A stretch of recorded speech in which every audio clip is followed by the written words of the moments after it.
Now then, I'm now as I'm known to the children, Charles Russell Hargreaves, to be truthful. And my son here has asked me to tell an old story, which I recall quite well.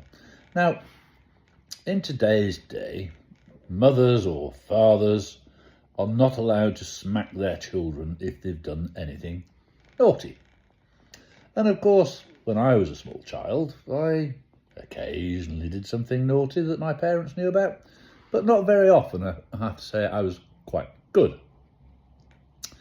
But when I was 7 or 8 years old, which is about nearly 60 years ago, we didn't have iPhones and the television didn't start until tea time.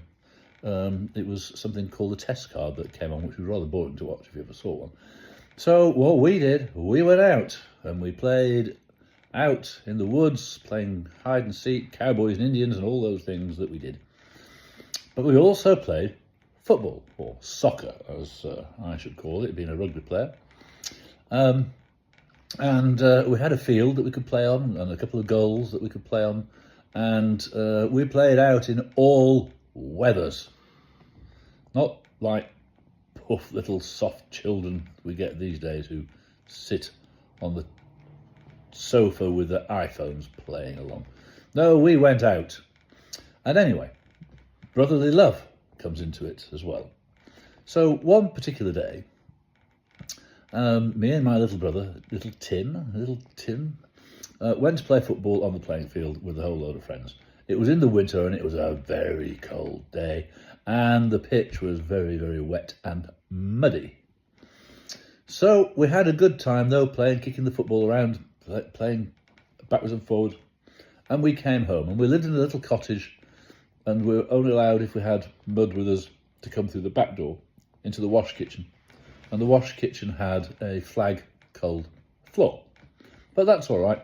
So we came back from playing football. I came back with my little brother, who was then about 6 or 7 years old, and went into the wash kitchen, and my hands were cold, but I managed to get my muddy football boots off with, long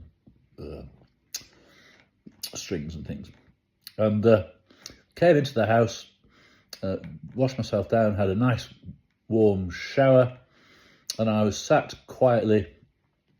And my little brother, when we were in the wash kitchen, I managed to get my boots off. Said, "I can't get my boots off. Can you get my boots off for me?" At which I retorted, "No, get your own bloody boots off. I've managed to get mine off. Your fingers will work like mine did." Anyway, so I managed to get into my boots off and went into the house and had a nice shower and got myself warm. And I was sat in the living room, listening to the radio, eating biscuits.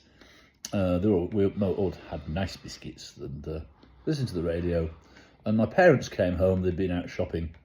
And "Hi, Mum. Hi, Dad." All of a sudden, my mother comes flying into my room with a shoe in her hand, ready to hit me over the head. Get to bed, you horrible little boy." What have I done? I've only been out playing football. Get to bed, and she chased me up the stairs, and I ran up the stairs like a rocket, being chased by my mother with a shoe in her hand who was going to hit me. And I tell you, I'd had that before. It hurts. Now, what had I done? Well, I came down after a few minutes to say, "What have I done?" And I went to the wash kitchen, and my mother was there with my little brother sitting on the floor, shivering, and he'd been there about an hour, with his legs tied together with his football boot laces. And he told my mother that I had done it, and he couldn't untie them, and they were knotted, and he couldn't get his boots off, and his legs were tied together. And he'd sat there for a good hour to get me in the poo. Well, it worked for a bit, until I actually managed to persuade my mother that the little bugger had managed to undo his bootlaces and then tied his own legs up. Brotherly love.